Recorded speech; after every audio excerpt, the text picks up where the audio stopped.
Hi everyone, and welcome back to the Yak Chat channel. Today, we're going to show you how to use filters to quickly find the messages you need. To get started, click the filter button next to the search bar, then select the options that appear. If you want to see all messages, including closed ones, select Everything. To view only closed messages, choose Closed Messages. If you need to reopen a conversation, click the three dots next to it and select Reopen. To find messages you haven't read yet, select Unread. If you want to see messages that haven't been answered, choose Unanswered.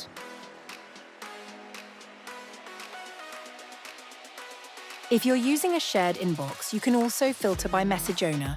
Just click the drop-down menu and select the person whose messages you want to view. Filtering makes it easy to manage your messages in Yak Chat.